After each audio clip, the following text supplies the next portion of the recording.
Ladies and gentlemen, from time to time, radio programs of vastly individual and divergent types are presented to advertising agencies, sponsors, and the broadcasting networks, each of them striving to achieve a definite and conclusive effect.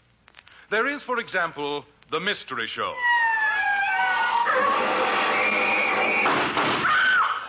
Programs of this sort are presented for thrills, suspense, intrigue. Then there's the Comedy Show. Hey, Louie, here's one that'll kill you. Why did the chicken cross the aisle? You give up? 'Cause it was a cross-aisle chicken. Programs of this sort are presented for laughs, for rib-tickling mirth, for genial good fellowship. The program you're about to hear, Father Knows Best, starring the eminent actor, Mr. Robert Young, is presented for the next 30 minutes.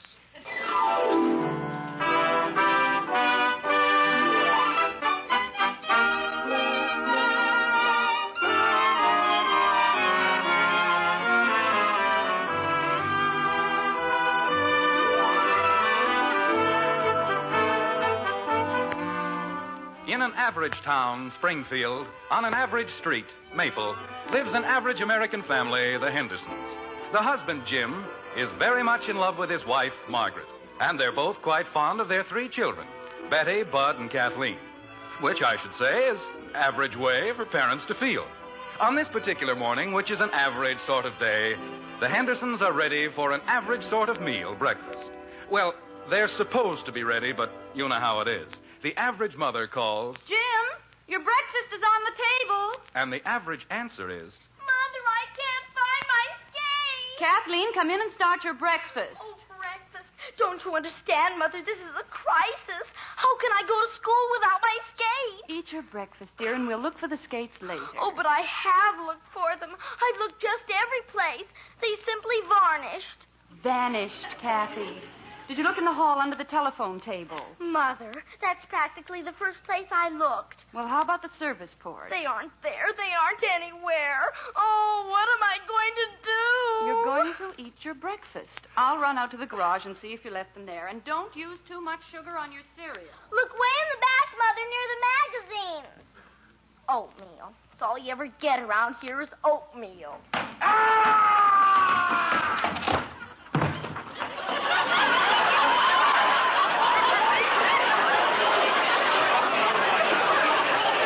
Never mind, Mother. Daddy found them. Who left those skates on the stairs? Good morning, Daddy, dear. I want to speak to you, young lady. What about, Daddy? Skates. How many times have I asked you not to leave your skates on the stairs? Oh, is that where they were? Oh. Golly. I looked simply everywhere, and I couldn't find them. Good morning, dear. Did you have a nice... Jim!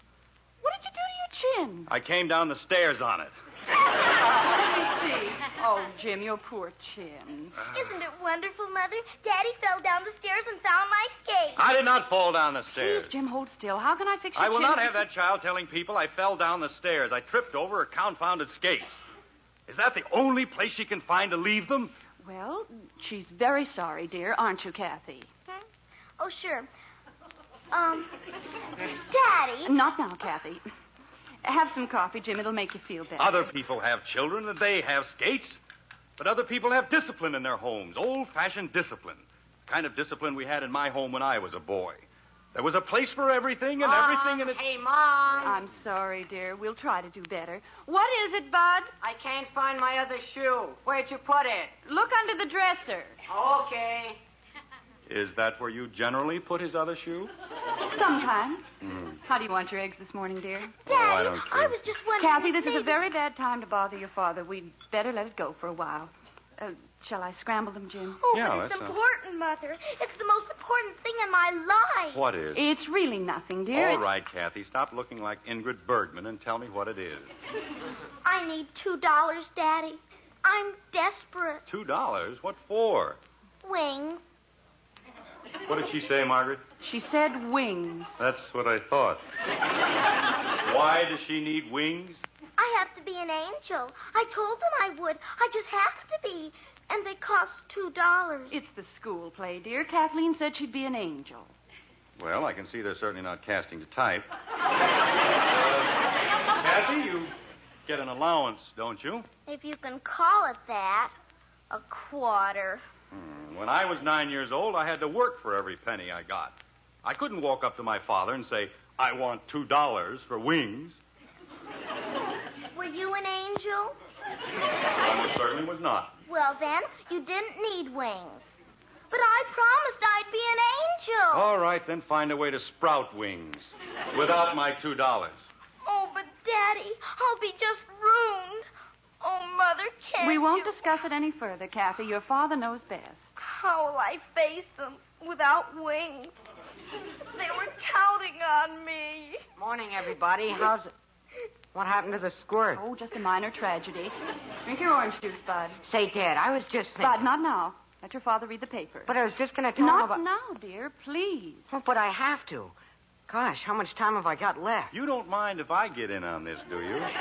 How much time for what? Well, Dad, we're going on a picnic tomorrow. A whole bunch of us. Fine, have a good time. He can go on picnics, and I can't even have wings. You treat me like an orphan around here. Nobody even loves me. Oh, Kathy, stop being dramatic. Everyone loves you. Sure, but not $2 worth. Kathleen, your brother's not asking for $2. Your brother's not asking for anything. Except permission to use the car. Except permission to use... Except what? Well, that's what I was going to ask you about. You see, we're all going out in the country, and I told everybody... You're not going to use the car. Oh, but, Dad, if I don't, how am I going to go? You have a bicycle, haven't you? When I was your age, I was traveling all over the state on my bicycle. With a girl? How can I take a girl on a bicycle? Jim, I just thought One moment, Margaret. James Henderson, Jr., you are 15 years of age, and young men 15 years of age do not go traipsing around the country with girls in my car. But everybody else does, Dad. I mean, they get to use their father's car. Joe Phillips uses his father's car, and he's 2 months younger than I am. I wouldn't care if he was 3 months younger and had wings.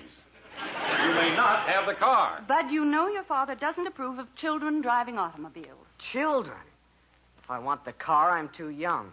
If I want to go to the circus, I'm too old. I wish somebody around here would decide how old I am. We've decided you're too young. Now, that'll be all of that. I'll be an outcast. That's what I'll be. I'll be poisoned with every hunk of date bait in the school. Me and a bicycle. Bud, you'd better eat your eggs before they get ice cold. What a time to think about eggs. Dad, how would it be if No. But I was just going to... No. But you don't even know... No. Whatever it is, no. Oh, fine. The way I'm treated around here, you'd think I was an orphan. Copycat, I said it first. Quiet, Squirt. Kathy, leave your brother alone and finish your milk. But I did say it first, didn't I, Daddy? I said it first and Bud heard me, and he's an old copycat. I am not. I wasn't even listening to you. You were, too. You heard me say it, and then you said it, and you're an old copycat. I am not. You are so. I am not. You are so. Quiet, both of you, quiet. Oh, Margaret, why can't we ever have a peaceful breakfast in this house? I'm sorry. I don't think it's asking an awful lot. When I was a boy, we had wonderful breakfasts, quiet breakfasts, peaceful breakfasts. We had respect for our elders. Sure, but you didn't have a kid sister like the brat. I'm not a brat. You're a brat if I ever saw one. I am not. You are so. I am You not. are so. Quiet! Good morning, Mother. Good morning, Father. What's the matter with her? Too late. I know. I was looking out the window at a bird. It was sitting on an egg.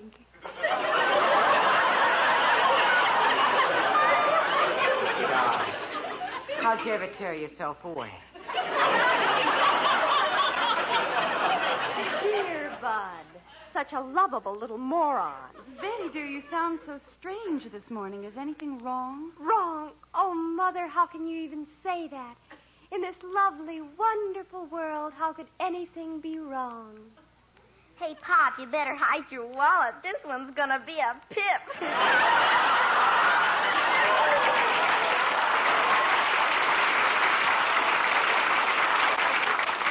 Father, if you don't do something about Betty, that if you child... don't mind, I believe I can manage my family without your assistance. Kathy, Yes, Daddy. as your father, I'm quite capable of handling my own financial affairs.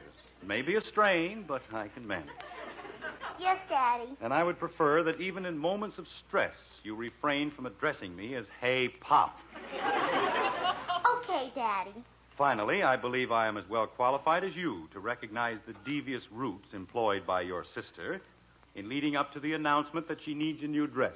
That's telling her, Pop. What? I mean, Daddy.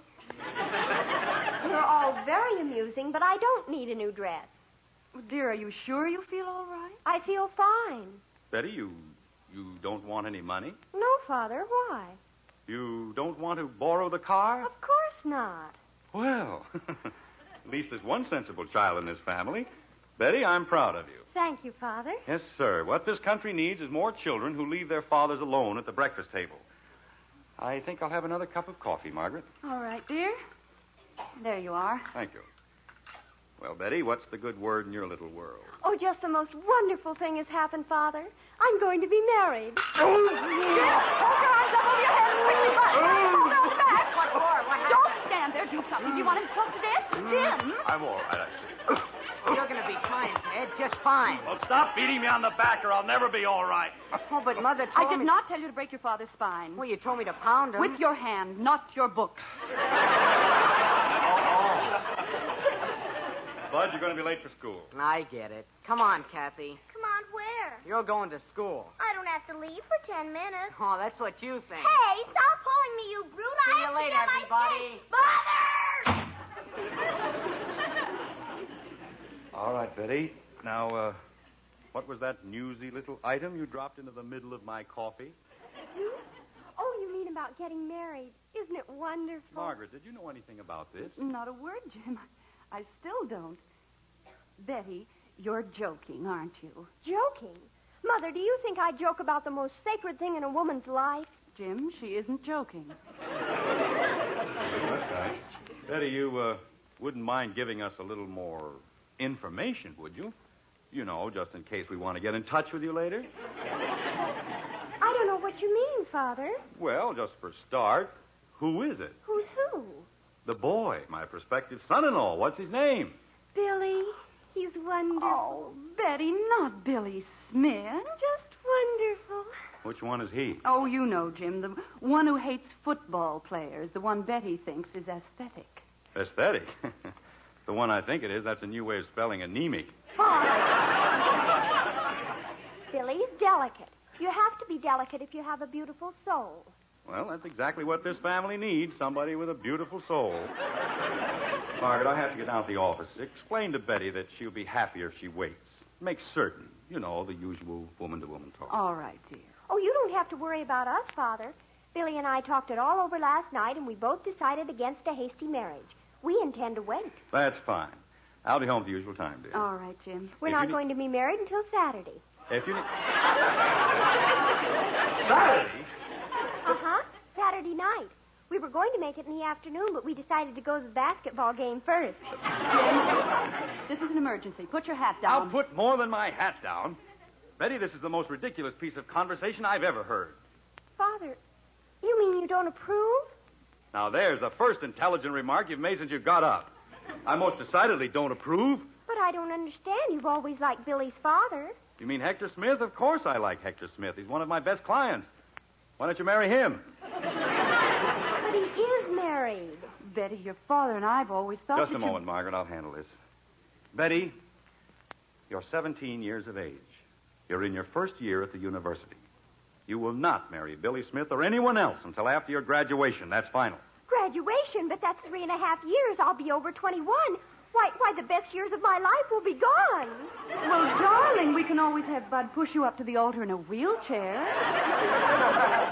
You're laughing at me, and I think you're horrid. You're just old-fashioned, both of you. You've forgotten what it is to be young and in love. You don't seem to understand that things are different now. Oh, Betty, nothing's any different.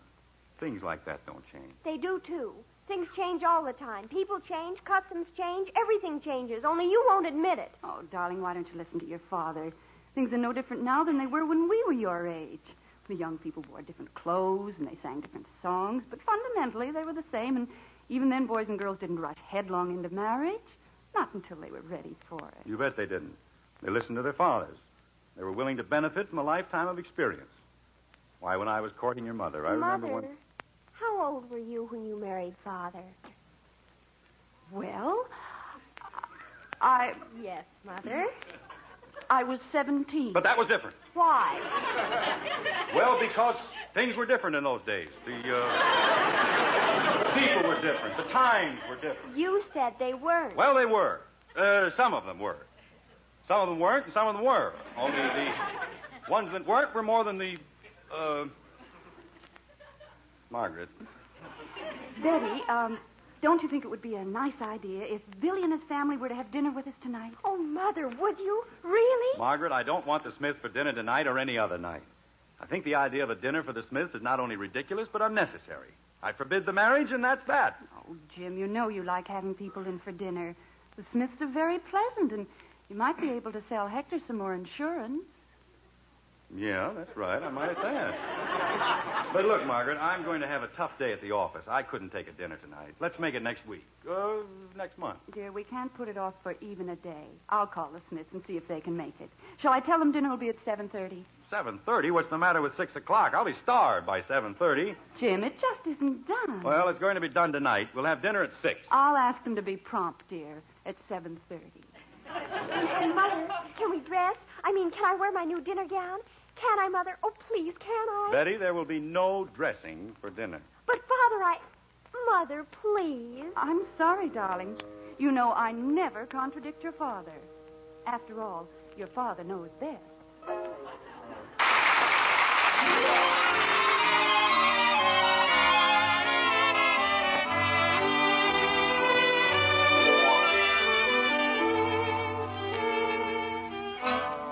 It's been a long day for the Hendersons.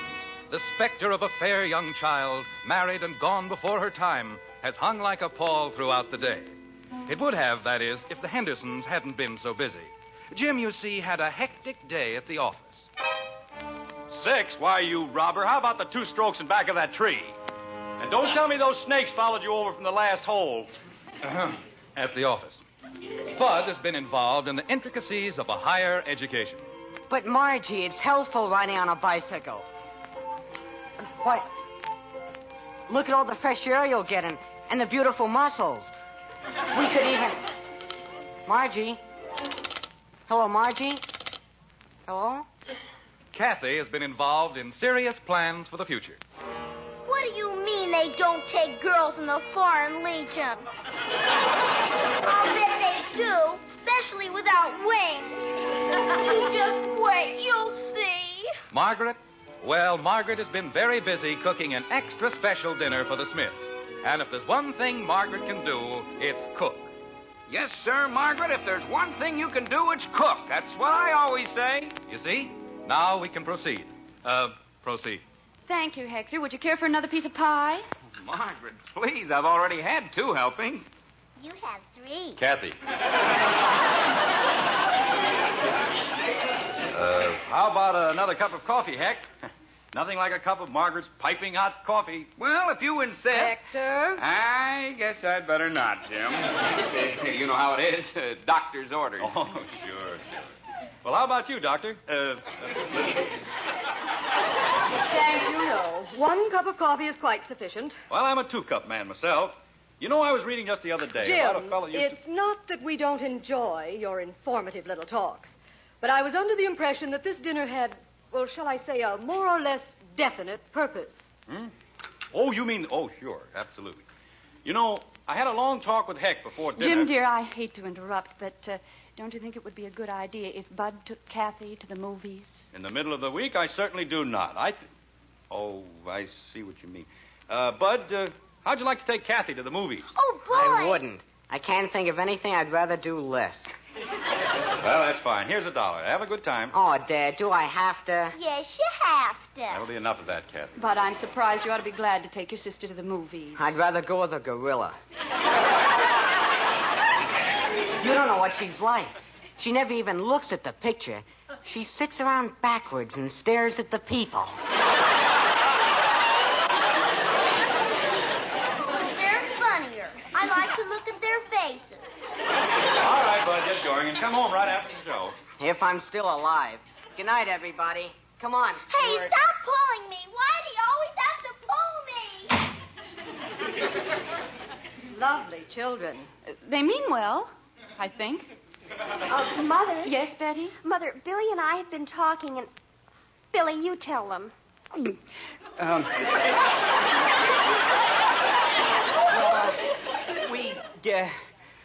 Would it be all right if we went to the movies? Oh, no. Oh, I should say not. We're here for a purpose, a very definite purpose. Yes, sir. We have a problem to discuss, and we're going to do it right now. Frankly, I think the whole thing is idiotic. Imagine discussing a ridiculous subject like marriage with these children. We're not children, Mother. We're quite adult. We have adult minds, adult bodies, adult passions. William!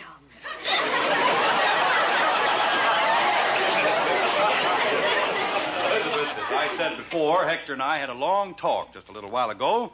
Right, Heck? Right. And we're in complete agreement on the subject, right? Right. We both feel that open discussion is the only sensible procedure in a matter of this sort, right? Right. Hector, stop being so agreeable. Right. I mean, yes, dear. Myron, Elizabeth, Hector and I have agreed on what we consider a very sound solution to the entire problem. We have decided to permit Betty and Bill to be married immediately. Jimmy! Holy cow. I've never heard anything so outrageous in my entire life. Hector, get your hat. William, we're leaving this instant. I'm not going, Mother. As soon as William! I'm 18, Mother. I've got a mind of my own. I love Betty, and we're going to be married. Well, I never... All right, now that's settled. You're going to be married. Oh, Mother, isn't it wonderful? I don't know. Yes, sir. Nothing like marriage and responsibility to set a man straight. Where do you kids figure on living? After you're married, I mean. Oh. Well, we sort of figured we'd move Mother, in. couldn't Kathy move in with Bud? Then Billy and I That's could have ridiculous, her... Betty. You've got to have a home of your own, a place for your roots to take hold and grow. Right, Heck? Right.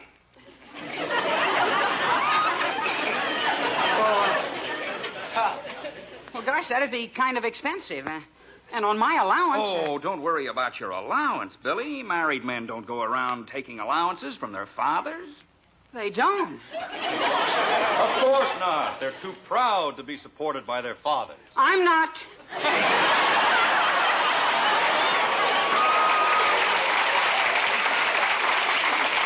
Of course you are. You'll work, you'll sweat and slave, but you'll come home every week with a juicy pay envelope for your little wife. Isn't that sweet? But I don't know how to do anything. That's not so. Poets make a living, and Mother, he writes the most beautiful poetry. I'm sure he does, dear. Billy, recite the one about my hair. It's just wonderful. Oh, Betty. Well, it is. Raven tresses on a lofty brow, swept by the winds of time. Isn't that beautiful?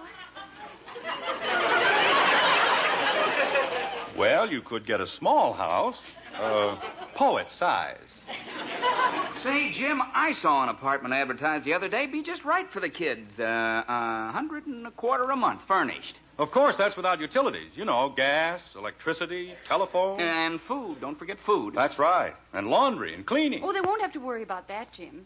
Don't you remember when we were first married, I did all our laundry and cleaning and cooking. I'm sure Betty will want to do at least that for Billy. Won't you, dear? I guess so. Betty, Yes, Billy. could I talk to you for a minute?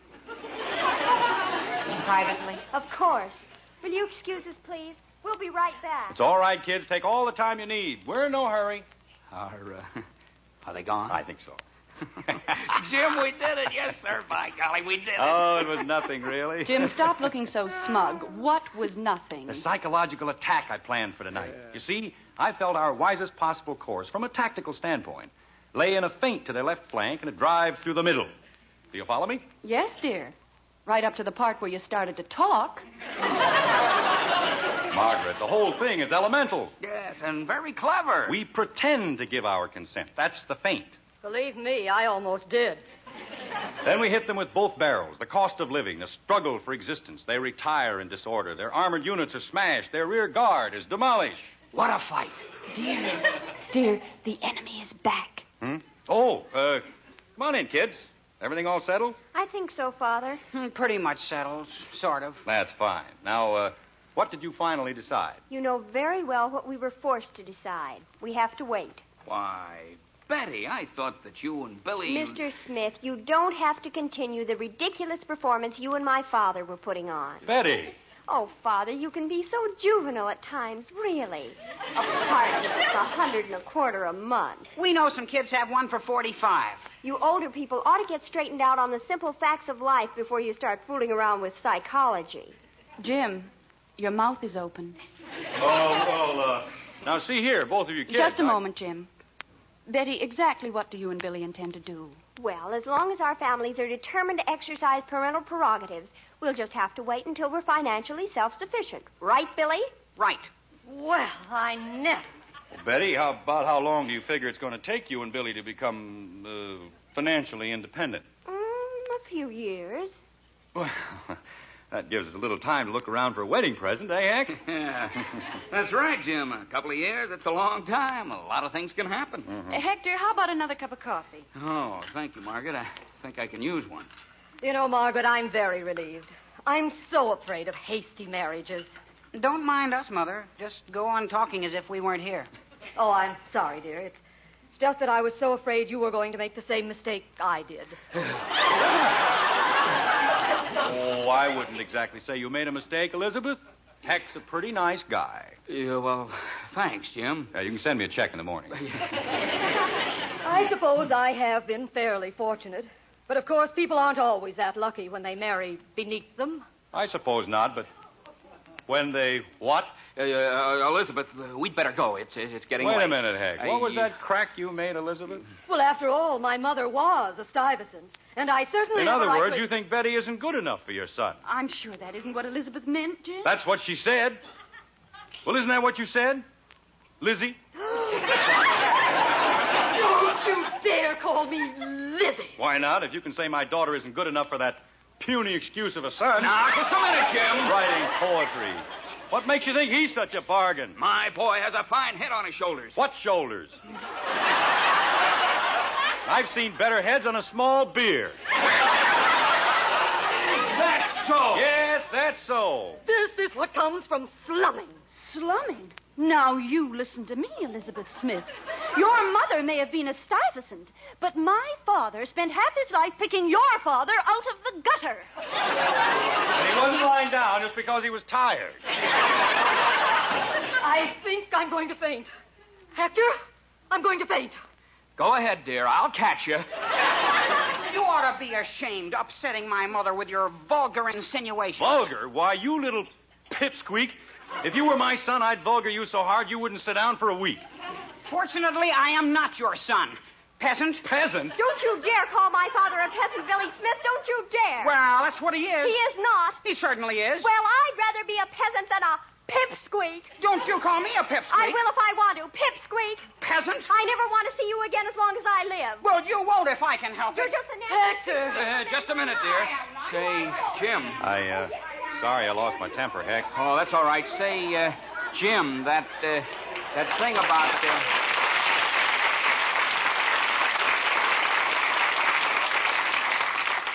Say, Jim, that thing about picking Elizabeth's father out of the gutter, is that true? Sure, it's true. Why? Oh, just wait till she pulls that Stuyvesant stuff on me again. Thanks for a lovely evening, folks. Come on, Lizzie. Yes, dear. And, Billy? Yes, Father. Come on, Pipsqueak.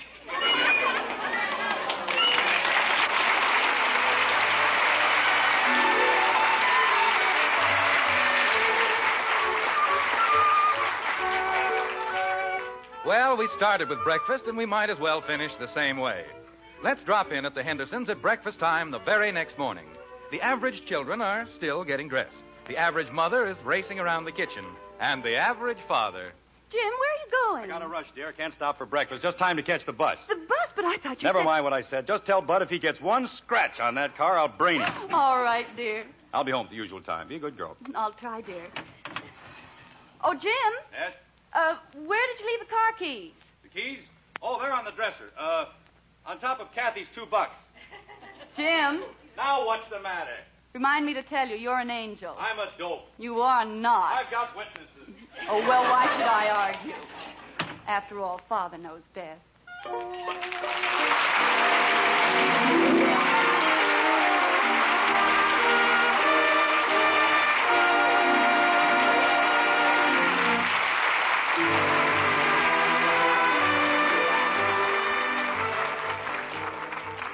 Members of our cast are Robert Young as Jim Henderson, June Whitley as Margaret Henderson, Rhoda Williams as Betty, Ted Donaldson as Bud, Norma Jean Nielsen as Kathy.